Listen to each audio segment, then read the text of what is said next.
Hello everybody, today I wanted to talk about why I personally love Sword and Shield, and I sort of wanted to approach this video as if it were to be someone who thinks this game is the best Pokemon game for them personally, and why that may be. So I sort of just want to go through all the points that I appreciate about the game, and to sort of just represent that to the best I can. Without further ado, let's get started. So first off, let's talk about the gyms. The gyms in Sword and Shield are some of the most fun you can really have with the concept. Taking in the sports theme, they make it a stadium having cheering crowd cheer you on, and even sometimes the person you're battling with is being cheered on. It feels immersive and fun, and with Dynamax, a spectacle. And the music? Don't get me started on the music. The intenseness and hype you feel with the gym battle music is on a whole other level. The chanting, the everything. And those little segments right before the gym battle starts always gets me so hyped, and it makes all the gym leaders so lovable for me. But that's something I'll get into soon. The music truly immerses you into the world of Galar and Pokemon, and the gym challenge itself is as entertaining as it gets. I really like how the story just revolves around it, and it invokes this creativity on a whole other level. We then have the music, which I covered a lot just now, but either way, now we're actually onto the music. And I gotta say that the battle themes, and while I'm including the gym battles, I'm talking about all the battle themes as a whole, are remarkable, and each track feels like a leitmotif for each character, which again, like I said before, made these characters so lovable. It feels just so perfect for what the game is, and Hop's final battle theme and Leon's champion battle theme are some of my favorites.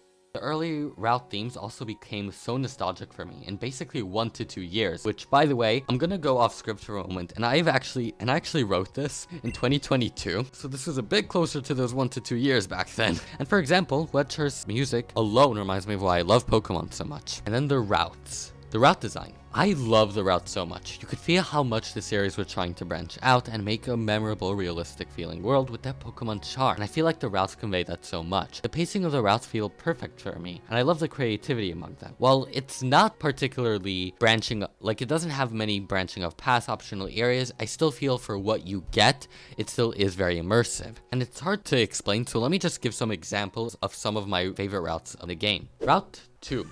The way you go down a linear path with few branching off areas feels oddly satisfying when you finally reach Magnolia's house, and then when you get the water bike, you have an entirely new path opened up to you, which I personally always find so satisfying in Pokemon. Exploring the waters and finding more to do in the routes feels magical after you get Surf or its equivalent. Route 4. Here's where the routes get really unconventional. It gives you the freedom to go wherever you want, allowing you to go straight to the gym in seconds or take your time and see the sights. I've definitely spent quite a bit of time just trying to get my way through all of the Pokemon that just chase after you, like the electrics and stuff. And there's a lot of variety of Pokemon there. It's a lovely calming place that allows you to take the game at your own leisure, which is always amazing. Route 5 and 6. Now these are completely different, but just to get through them faster, I put them together. For Route 5, it isn't so much the route itself, but rather the memories of riding your bike constantly to breed the Pokemon.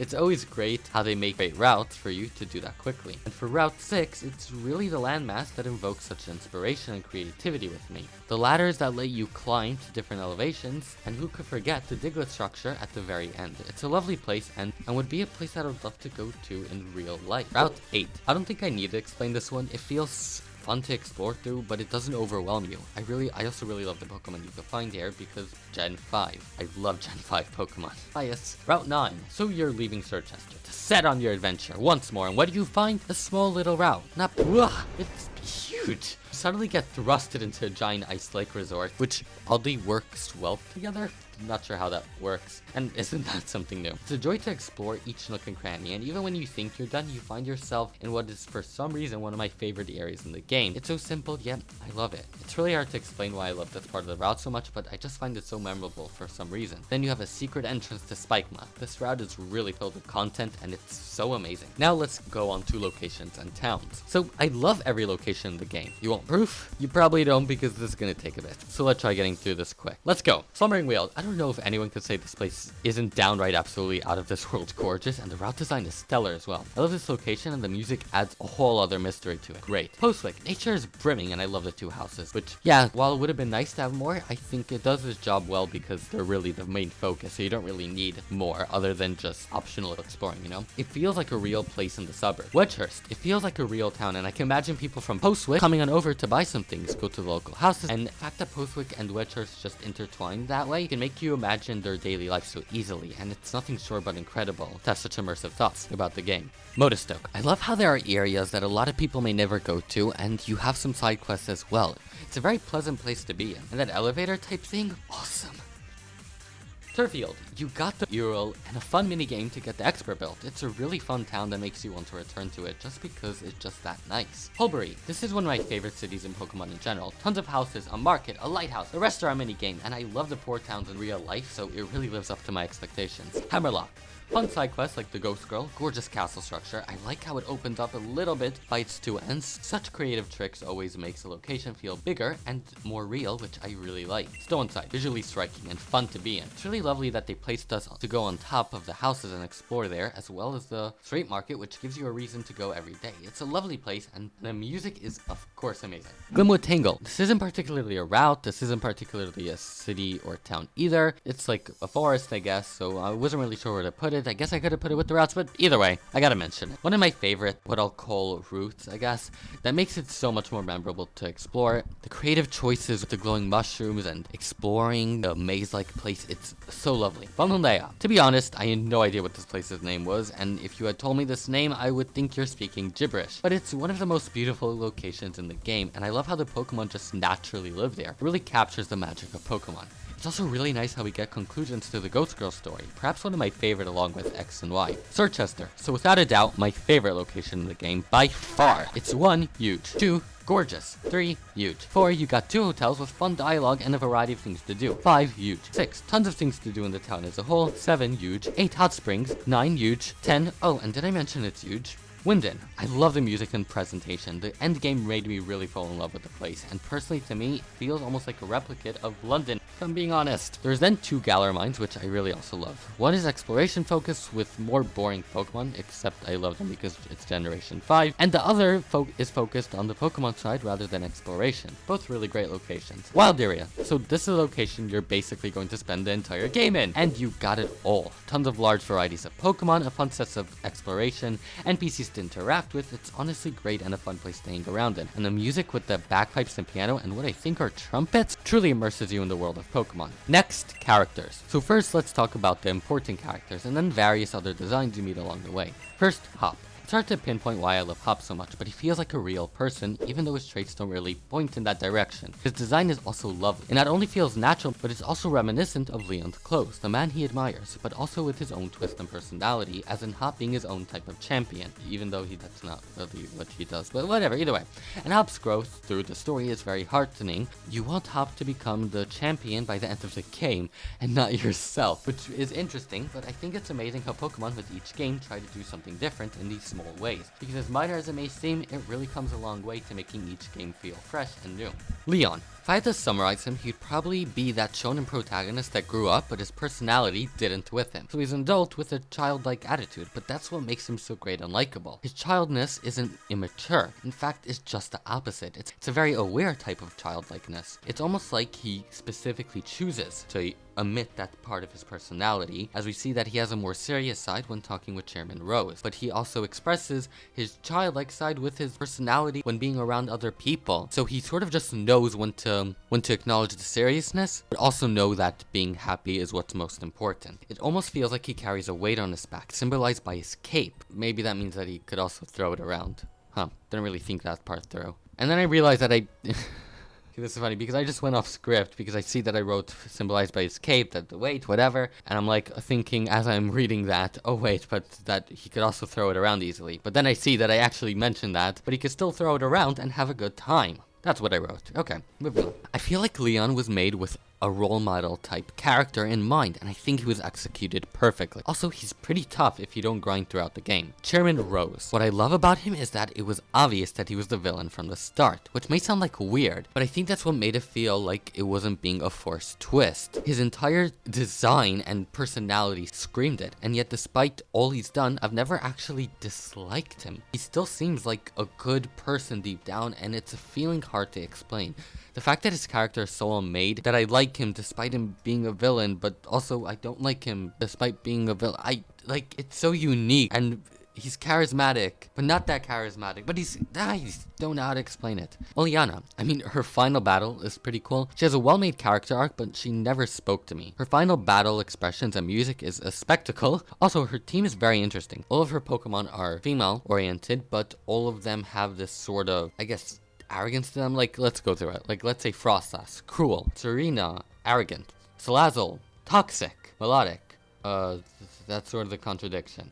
But I'm sure you could figure out a symbolic reason for that. Go ahead and tell me in the comments. Thank you.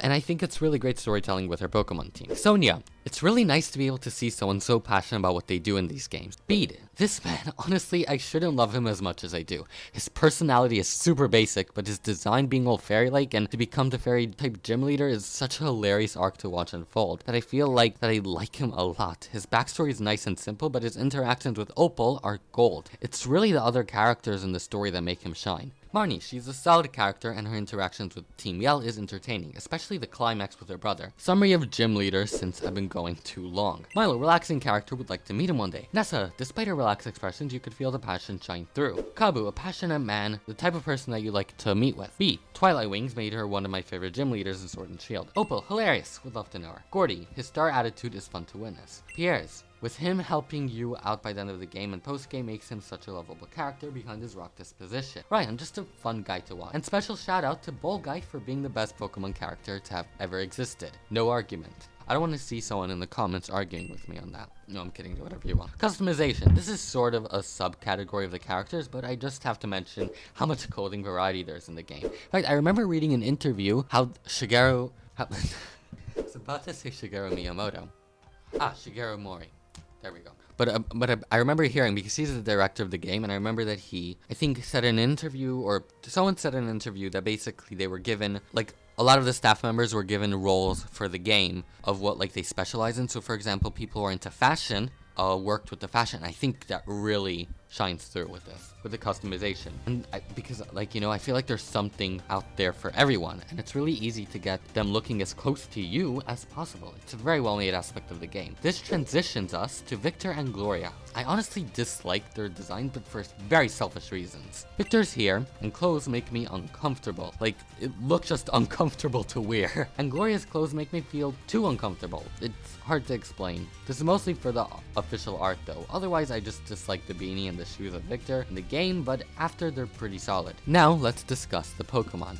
So I actually wrote in the script that I'll probably do a tier list of them one day, which, you know, maybe I will do, but I wrote that before Scarlet and Violet came out, so I guess I was sort of expecting myself to do that, you know, before. But I obviously love the designs overall this generation. They feel very playful and fun. For example, Pokemon such as Calyrex and its gimmick, to Regieleki's fun bouncing animation, to Dragapult's gimmick, to the sheer absurdity of the fossil Pokemon, to Ice-Cube's gimmick, to Phalanx being perhaps the most representative of several creatures forming a Pokemon, to Alchemy's and I'm not even gonna bother, Evolution's gimmick, to the wackiness of the Grimmsnarl's line and Poltergeist line's gimmick, and I can go on and on about the gimmicks. Urshifu's gimmick, and also it being one of my favorite Pokemon ever. So yeah, I love the Pokemon this generation. They're a lot of fun. By the way, if you've watched so far, thank you so much. I really appreciate it. But moving on. Battles. Competitive section. These were the games that I got into competitive, even if slightly. The Pokemon used are some of my favorites, like Regieleki and Groudon, and with the addition of rental teams, it makes it so easy to get into. This is also the first World that I've ever watched, even if just the finals for seniors and masters. And note, again, in the script, I'm writing as if that's the most current world, but that's last year's, as of when this video should hopefully come out. I'm really hoping that this video is going to come out with 2023's Worlds. But moving on. Battling. I've already mentioned this a lot, so I won't delve into it that much, but I've never felt so excited when battling before. It feels great having an audience cheer you on as an instrument while strategizing. The difficulty is actually pretty balanced. My first playthrough, I pretty much grinded several levels ahead than normal with candies, so I had a relatively easy time with the game. But during my second playthrough, I battled every trainer and had medium difficulty, and even lost to Leon during my first try. Battling Pokemon has never been this exciting before, which is really cool, as I've never really liked battling in Pokemon, to be honest, which I know may sound weird, but it's the truth. Because normally I would just skip trainers, and really my favorite parts of Pokemon are, well, the Pokemon and the exploration, plus the story, plus the characters. So it was nice to have a game that manages these things differently for a new change of pace, allowing me to appreciate the battling too. Really nice. Dynamax, I'm personally a huge fan of each region's gimmick. They're just fun and exciting, and casually you are really the one who gets to decide how much of it affects your playthrough, and competitively it can change things up quite a bit, which as long as it doesn't make a power creep that literally has no way to combat it, it is generally good in my opinion, for competitive as it doesn't get unvaried and boring. But Dynamax is just that. Fun. Giant Pokemon? Who doesn't want that? Since that Kanto episode with the giant Pokemon. I remember it being really popular, but it hasn't been talked about in a while, so I don't know what people think of it now. But either way, Dynamax is fun, and since it lasts 3 turns, you have to use it effectively and strategically, or else it can end up completely nullified. It may give your opponent the advantage. Casually, this is more like Z moves where you can take out all of the other trainers' Pokemon instantly, but that's why I said you get to choose how it affects your playthrough. If you want a more challenging run, you can always not use it, and it's a pain to go against it without utilizing it yourself. Gigantamax. I'll speak from a design perspective exclusively, and instead of giving a summary, I'll just speak of my opinion for each one quickly, as I think that will speak louder. Venusaur. Interesting with its almost dried out plant design. Charizard. Cool. G-Max Wildfire. Blastoise. Cannons anyone? I got an entire supply. Butterfree. I really like its color scheme. Very pleasant to look at. Pikachu. The best Gigantamax form. Yeah, sorry, I mean this is like the best Gigantamax form. Machamp, cooler Machamp. Gengar, I've never used Gengar before, but it's time. Lapras, made the coolest Pokemon, even Max Hailstormer. I'm sorry. Eevee, Fluff, Snorlax, I actually love it, it's just such a fun concept. Garbodor, again, just a fun concept. Cinderace, hey, so you know that Pyro Ball move? Why don't we just make that a Pokemon? It's really adorable. Inteleon, I mean, how can you not love it? Corviknight, I'll be honest and say that I had no idea that this was a G-Max form. I think it's more cooler though. Orbeetle, Buki, Draenei. I love how all of them just end up being more like vehicles. Makes me realize a lot of Pokemon this gen were inspired by vehicles. Probably because of the Industrial Revolution being centered at Britain during the beginning of it. And all. Colossal. Kohler, Flapple, Appleton, yummy. Anaconda, pretty cool how it's like a sandstorm. Toxtricity, G-Max Lightninger. Yeah, that makes sense. Centiskorch, Scorching, sure. Hatterene, Vigor? Grimmsnarl. Looks like one of those sketches you'd draw as a kid of a cool character or something. Alchemy. Cake. Duraludon. Urshifu Single Strike. Awesome. Urshifu Rapid Strike. Awesomer. Just ignore my bias with it. And you may have actually noticed that I missed someone. Rillaboom. Yeah, G-Max Overgrowth. I really like how there's always so many ways to look at old Pokemon in a new way, similar to regional variants, but without having it to make as much sense, and they're sort of cooler.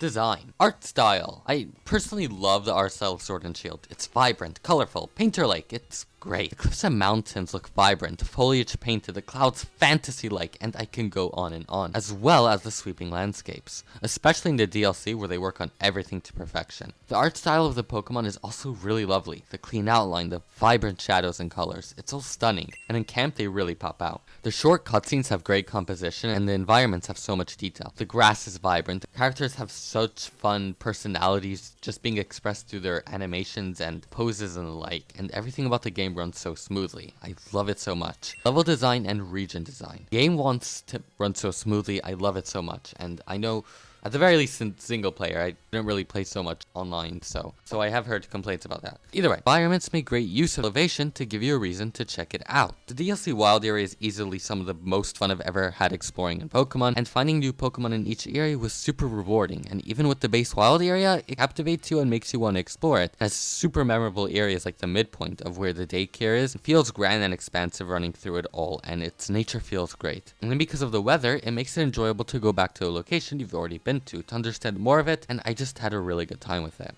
I've already spoken a lot about competitive battling, so I'll only lightly touch on that now. First, competitive battling and competitions are very easy to get into. They're quick and fun with rental teams, and it's just easy to try it out. Then we have the Y-Com. It has several options, all of which are very simple and easy to use. It's convenient and minimalistic, which is always nice. So much fun to do raids with others and join others who are even just random people. Connectivity has never been more fun in Pokemon, which gets me super hyped for Scarlet and Violet. You could really tell when I was writing this. Then we have the ability to see others in the wild area, which is a nice addition as well. Again, I've only lightly used it, but it just feels like they made some nice additions in a simplistic manner, which makes the experience just very clean and easy. If that makes any sense. It's very well made in my opinion. And finally, my last point, the story and the game. And here I'm sort of just gonna go through like an analysis / summary of the game as a whole, so enjoy!